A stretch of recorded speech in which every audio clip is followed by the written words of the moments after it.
Bonjour à tous, donc aujourd'hui je reviens vers vous pour votre petit horoscope pour la semaine donc 36 du 6 au 12 septembre. Et on y va tout de suite pour vous et je vous dis encore merci avant de commencer. Et c'est parti pour les béliers. Alors ça sera une semaine qui sera faite de doutes. De doutes pourquoi? Le début de la prospérité. Pour vous, là, les béliers, on parle de quelque chose qui a commencé, qui débute. C'est septembre. Est-ce que vous avez commencé quelque chose de nouveau pour cette rentrée? Je ne sais pas. C'est les débuts. Et du coup, que ce soit les débuts, vous vous posez encore beaucoup de questions. Pourtant, il y a des choses qui arrivent sur vous. Pour l'instant, peut-être peu. Mais en tout cas, sachez que c'est le début de quelque chose qui va être prospère, peu importe le domaine dans lequel vous vous situez là. Peut être en amour, en professionnel, mais en tout cas, vous commencez quelque chose qui va être prospère, qui va vous apporter beaucoup. Sur quel domaine? Est-ce que c'est le domaine financier, amoureux? Ça, c'est voilà, comme c'est général, ça vous appartient à vous. En tout cas, c'est le début de quelque chose qui va porter ses fruits. Pour vous, les taureaux. Pour les taureaux, vous avez donc l'étoile, la possibilité, le don, la générosité et la capacité. Avec, vous avez un conflit mental. C'est-à-dire que vous allez vous sentir un peu en dualité dans votre tête. Alors c'est pareil, mettez-le à votre situation, mais vous allez réfléchir et c'est un peu le conflit dans votre tête. Pourtant, là, on vous dit qu'on peut vous donner l'information, qu'on peut vous donner quelque chose, vous apporter votre réponse si vous lâchez ce conflit mental.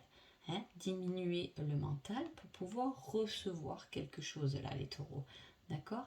Donc si vous êtes cette semaine dans votre tête et que c'est perturbé dans votre tête, surtout faites quelque chose qui peut calmer votre mental, truc artistique, lecture, ce qui vous appartient, quoi, méditation, quelque chose qui peut baisser ce mental pour que on vous mette la bonne information. Pour les Gémeaux, on parle de quelque chose, vous allez gagner un triomphe, c'est une très belle carte, vous allez gagner quelque chose. Là on parle de visuel, ça peut être un entretien, ça peut être quelqu'un, un rendez-vous avec quelqu'un et vous allez le gagner. Est-ce que c'est une opportunité? Ça peut être un entretien professionnel et ça va marcher, vous avez le triomphe qui vous accompagne, donc il y a quelque chose dans le visuel, dans un entretien, dans quelque chose que vous allez voir et qui va vous faire gagner.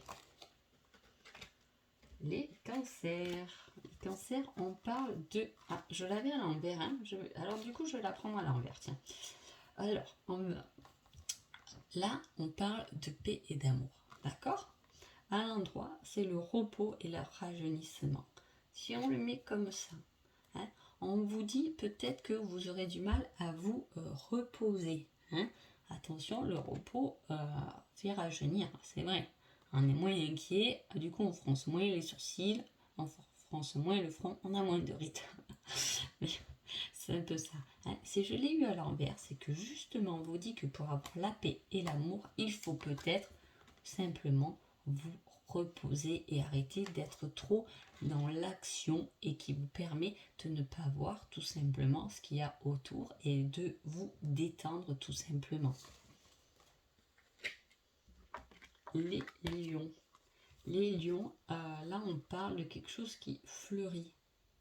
Il y a une décision à prendre. Il y a le mouvement, le choix, la décision. Alors il y a quelque chose de nouveau, c'est fou, les lions, mais ça va pas être facile, il y a quelque chose de nouveau. Il y a quelque chose de bon, mais il va falloir déjà passer au mouvement, passer à l'action, peut-être aller chercher ce qui est bon pour vous. On vous dit qu'il y a un choix et des décisions. Par contre, vous voyez, on voit beaucoup de choses entre l'amour, l'argent, la nature, la terre, l'univers. Il y a ce mouvement qu'il va falloir mettre ensemble, qu'il va falloir mélanger pour vous apporter la bonne décision. Quelle est la bonne décision? Qu'est-ce que vous allez choisir? En tout cas, ça fleurit. Et en plus, là, vous voyez, on rejoint aussi toutes les couleurs. Là. Hein, c'est fou, hein? Voilà, c'est ce qui me saute aux yeux, là, en fait. C'est ces couleurs. Voilà. Il y a quelque chose qui fleurit, il y a des choses, il y a du mouvement, il y a des choix, il y a des décisions qui vont réunir plusieurs couleurs, comme un peu un arc-en-ciel. Hein. Donc, il vient après la pluie. Un arc-en-ciel annonce le soleil, la naissance du soleil, quelque chose qui est plus épanoui. Mais mettez-vous à l'action pour l'avoir. Hein. Les vierges. Les vierges, on parle d'une chance par rapport à une souffrance. Alors, attention, je vais m'expliquer. C'est-à-dire qu'on a souffert en silence. On n'en a pas parlé. Hein. Peut-être qu'on n'avait pas envie, on avait envie de le garder pour soi. On a souffert, mais on regarde tout de même notre lumière. Hein. Et là, on vous dit que c'est une chance. Alors, soit de cette souffrance, vous en avez appris quelque chose, hein, mais soit vous finissez votre souffrance avec le 9, c'est la fin.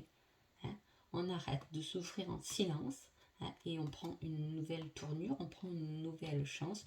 De toute façon, j'ai envie de dire dans cette carte, même s'il y a la souffrance, même si le nom c'est souffrir en silence, en tout cas, elle ne regarde pas son côté sombre, mais elle regarde quand même vers l'avenir. Hein. Elle regarde quelque chose quand même de plus lumineux. Hein. Donc là, avec le 9, en plus, on finit cette souffrance et on passe à autre chose, ce qui fait tourner un peu la roue et qui vous emmène la chance. Les balances. Les balances, on parle de solution. Hein. Il y a une solution qui arrive par rapport à une reconnaissance et récompense. Alors, comment dire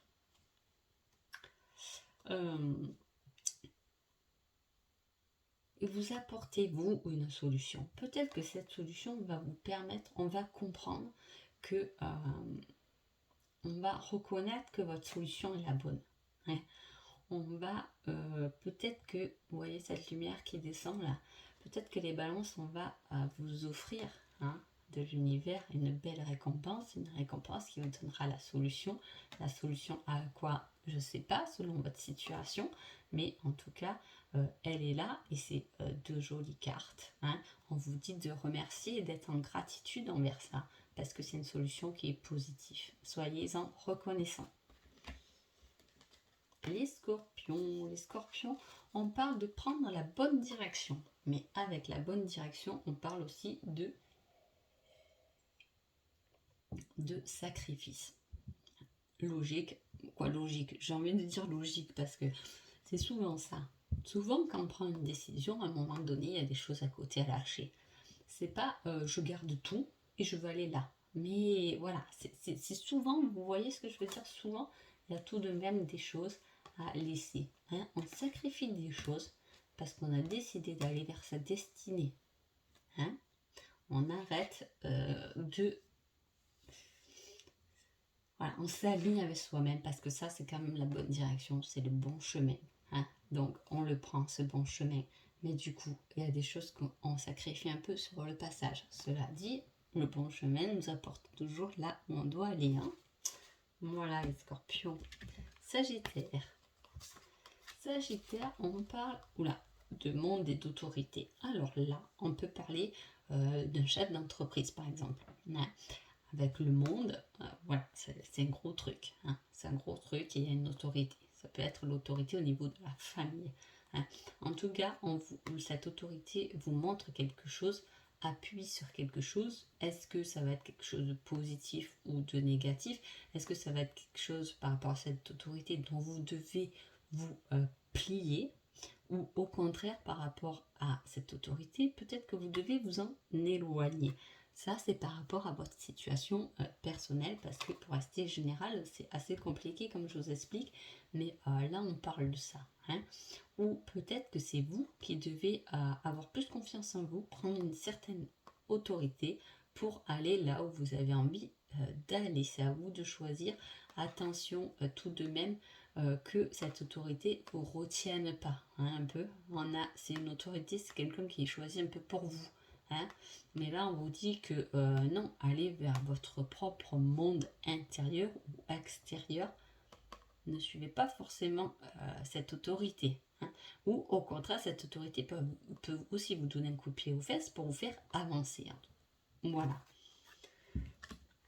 les Capricornes. Les Capricornes, on parle de transformation, de patience et de planification. Donc, qu'est-ce que ça veut dire? Les Capricornes, ça veut dire que vous êtes en cours de transition, de transformation. Il y a quelque chose qui est en train de changer doucement. Peut-être que vous n'en avez pas encore conscience. Peut-être que vous en avez conscience. Attention, mais pour ça, il va falloir de la patience et de la planification. C'est-à-dire qu'il va falloir mettre un peu des balises sur votre chemin, hein, planifier les choses, pouvoir transformer les choses, mais en étant un peu dans l'intellectuel, dans le Capricorne, vous êtes quand même dans le travail, vous êtes des travailleurs souvent, et voilà, là on vous dit de planifier des choses, mais des choses qui peut-être ne sont pas palpables. Vous voyez ce que je veux dire? Pour votre propre transformation. Peut-être planifier des choses pour vous faire du bien, pour pouvoir vous apporter quelque chose, pour pouvoir naître de la chenille au papillon. Hein. En tout cas, il y a de belles couleurs sur votre carte. Avec le numéro 7, on parle quand même 2 fois. Donc, vous voyez, je vous dis, il y a patience et planification. Hein. Mais c'est quelque chose qui n'est pas forcément palpable. Hein, qui vous apporte une certaine transformation. C'est peut-être vous intérieurement qui êtes en train de vous transformer là. Allez, les Verseaux. Oh, ce moment, je déborde un peu sur le temps. Alors, les Verseaux, on parle de fin. Alors, avec une perte affective, qu'est-ce que ça veut dire? Ça veut dire qu'il y a quelque chose qui se termine, les Verseaux. Alors, soit c'est réellement une perte affective, il y a quelque chose qui part, mais avec ce symbole-là, ce qui part nous revient en plein cœur. D'accord? Donc, c'est-à-dire qu'il y a la fin de quelque chose. La fin d'un amour, la fin d'un projet de cœur. Il y a quelque chose qui se termine. Mais quelque chose qui se termine, mais qui n'est pas fini. Mais qui est positif. Oula, c'est compliqué à vous expliquer ça, mais comment vous dire? Ça se termine parce qu'il faut que ça se termine. Stop. Hein? Mais il ne faut pas que ça se termine et que ça va vous faire de la peine, mais pas trop non plus, parce qu'il faut que vous dire que cette fin était inévitable pour vous faire revenir d'autres choses nouvelles ou pour vous faire revenir une bonne personne dans votre cœur. Un nouveau projet, peut-être que ça a été la fin, vous mettez fin à un projet, parce qu'il n'a pas été aussi planifié correctement, il va revenir, mais il faut peut-être y réfléchir. Vous comprenez ce que je veux dire? Donc voilà, prenez-le selon votre situation, mais en tout cas, ces cartes, c'est ce qu'elles veulent dire. Une fin inévitable pour quelque chose qui doit revenir ou qui doit être recalculé, reformaté différemment. Enfin, les poissons. Waouh, les poissons, il y a la santé. D'accord? Mais il y a prendre soin de vous. On fête quelque chose, les poissons. Hein, on est heureux de fêter quelque chose qui est apparemment lié à la santé. Est-ce que ça peut être plein de trucs, surtout en ce moment, tout ce qui se passe. Mais est-ce que c'est vous? Vous fêtez, vous avez décidé de prendre soin de vous. Est-ce que vous prenez soin de vous, vous vous faites beau parce que vous êtes invité à une fête? C'est possible. En tout cas, on célèbre quelque chose. On célèbre une victoire. On célèbre un moment heureux avec la santé. Est-ce que vous avez été fatigué et là, et là, ça va mieux? Vous passez d'une autre énergie cette semaine-là. Ça peut être ça. Ça peut être tout à fait une énergie qui change, qui est plus positive ensuite. Hein. Mais en tout cas, voilà, vous fêtez quelque chose. On peut fêter aussi une naissance avec la santé. Hein. On peut fêter un travail si vous êtes dans le domaine de la santé, en tout cas quelque chose de positif lié à prendre soin de soi, à la santé, et en plus vous faites des fêtes. Donc vous célébrez quelque chose. Donc voilà pour vous les poissons. Sur ce, je vous souhaite une agréable semaine et je vous dis à bientôt. Merci beaucoup.